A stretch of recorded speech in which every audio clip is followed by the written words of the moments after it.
Hey guys, so I am making this video for all you guys out there who are in a situation where your cars are not starting. My I had an issue with my truck the other day, and it wasn't starting at all. And I did find out what the answer was, and I did get it to start. Everything was, everything's working fine now. But let me tell you guys what happened with with that. So basically, I was parked at a Home Depot and went to get some stuff. Came back out, tried to start the car, tried to start it, and nothing happened. Nothing happened. Like got in, and everything else worked. The dash, everything else worked. I just got this truck a couple months ago, but and it drove fine. Everything worked fine, except could not get it to crank this time around. But once I got in, everything, all the chimes were good, or all the everything worked, except it wouldn't crank. Like radio, blower motor, everything was working except it wouldn't crank. So I was like thinking to myself, okay, I wasn't in the Home Depot for that long. I was in the Home Depot for maybe like 45 minutes or something like that. Maybe I left the lights on. So first thing I did was I turned on the lights. Turned on the lights, and they were pretty bright. Went out, checked out the lights, the headlights, and they were pretty bright. I'm like, maybe it's not the battery, because the first thing that came to my mind is the battery. I don't know the history of the battery. So anyway, I popped the hood, looked at the battery. Battery was like 2 years old. Like possibly the battery, but seeing as how bright the lights were, it should have just done a slow crank if the battery was weak. Scratching my head over it, I'm like, okay, terminals were dirty. Let's clean up the terminals. They were a bit loose, and I had a little ratchet set, and I ratcheted it up, tightened it up, and I was hoping that was the issue. Went back and tried to start it, and had the same issue. So I was like, okay. Crossing my fingers that it was the battery that was the issue, and I went back to the Home Depot, bought a battery for it, popped it in, and was hoping that would fix the situation, and nothing at all. So I was like, okay, I can cross off the battery, probably can cross off, pretty sure I can cross off the alternator. Battery, not the alternator, because if it was the alternator, definitely I would have been able to, the car would have turned on. The truck would have turned on. I would have been able to get like at least 20 miles off of driving just off the battery alone, without the alternator charging it. If you guys haven't done that, if you guys are in a situation where the alternator's dead, you guys could actually just pop in a fully charged battery and drive for a good 20-30 miles with all the accessories off. Good tip for you guys. But wasn't the alternator, so I was like, what's next? I'm gonna check the ground wires. And the ground wire was good from the negative of the battery. I actually did check that when I changed up the battery. The ground wire was good. It was connected. There's no corrosion on it. A little bit of rust, no corrosion. I'm like, okay, not the ground wire, not the battery. Can eliminate the alternator. What else could it be? So I'm looking around. I'm like, fuses and relays. But before I did that, I was like, maybe it's possible that the car's computer is having issues. Maybe it's the PCMs that's causing it. So I went and I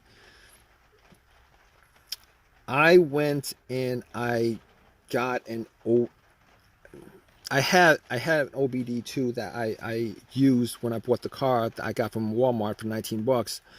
And basically what I did was I know that the OBD2 is not going to pick up a no start issue for the most part, especially a $19 OBD2. But I plugged it in just to make sure that the battery's connected to the car. And guess what? The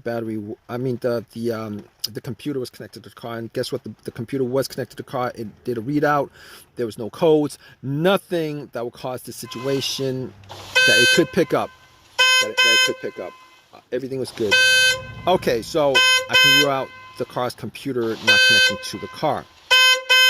Fine, can rule that out. And at that point I was thinking, okay, I got a couple of easy fixes left with this. A couple easy fixes I have left with this. One of those easy fixes would be a fuse or relay. And I was crossing my fingers that it may be a relay. But thinking about it, I thought about it. I was like, okay, every time I try to start, and I did try to start at least 20 times, it would make a click. And it would keep on making like one click on each try.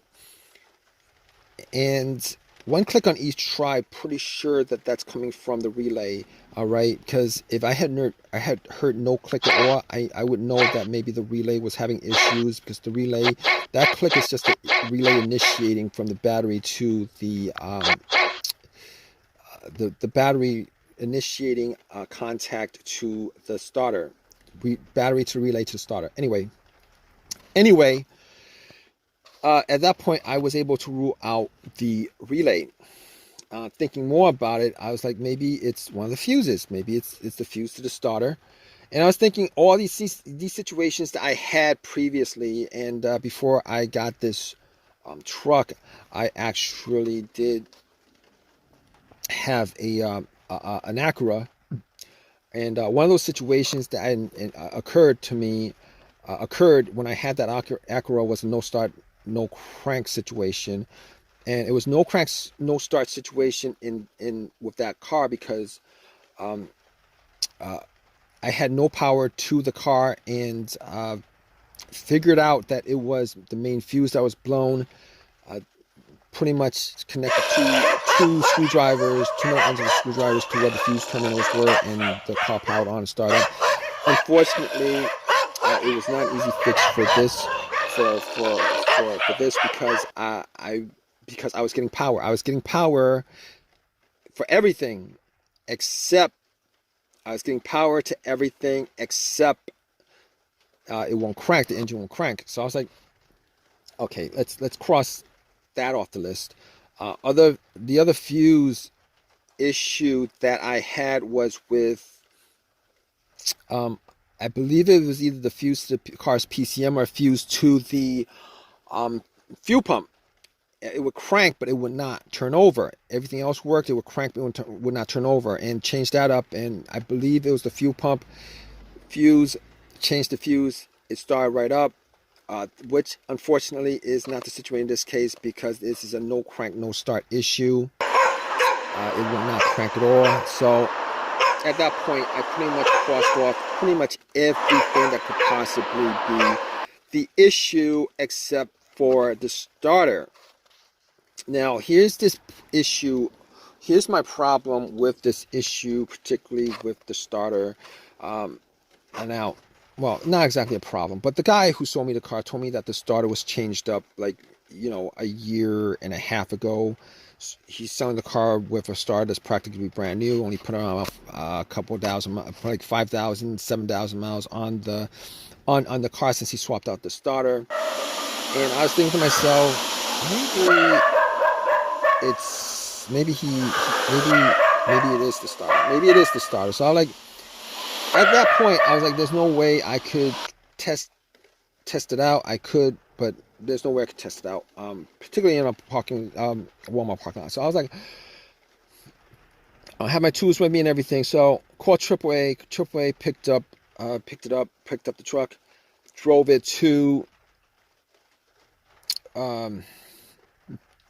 it home, and then I doubled up on all the things that I mentioned in this video: the fuses, the relays, the grounds, the battery. Double check, charged up the battery 200%. Everything was checked out. I did a bump test the relay sockets with a pin. The starter did not start up. I was like, okay, pretty sure it's a starter. And at that point, I was like, at least 99% sure it's a starter. Took everything, went to the starter, took a cable from the positive line, hooked it directly to the terminal on the solenoid, did not bump at all. I knew about close to 100% that it was a starter. Took the starter off, went to AutoZone, had them do a test on it, and the starter was the problem. Anyway, at that point, I was like, okay, let's got a rebuilt one for about 150 after the core was given to them, 150, 160, whatever it was. Popped the starter in, and you know what? I was hoping that it was the starter. Popped the starter in, turn it on, and it turned on. It turned on, and I was glad that it was a starter. I mean, it was. I was disappointed that the starter was the problem after being told that it was replaced, but things happen. But of all things that could happen, wasn't the biggest deal in the world. Got the starter put in, and got the truck to work. I'm all good with it. If you guys are in this situation, you guys are still with me, just go through all the steps as far as what I've mentioned in this video.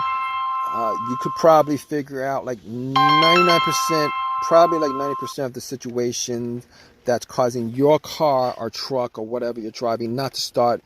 It's probably because, it's probably caused by one of those things that I mentioned. All right, it's probably caused by one of the things that I mentioned. But if I've helped you guys out, please give me a thumbs up. Please subscribe. If you guys have a comment, particularly with your situation, please leave a comment in the comment section. Hope this has helped you guys out. Hope you guys, hope the cause of your problem is probably one of those easy fixes that I mentioned: a fuse, a relay, maybe the battery, negative ground wire. Even the alternator is probably easier to replace. But anyway, regardless of that, take care, guys.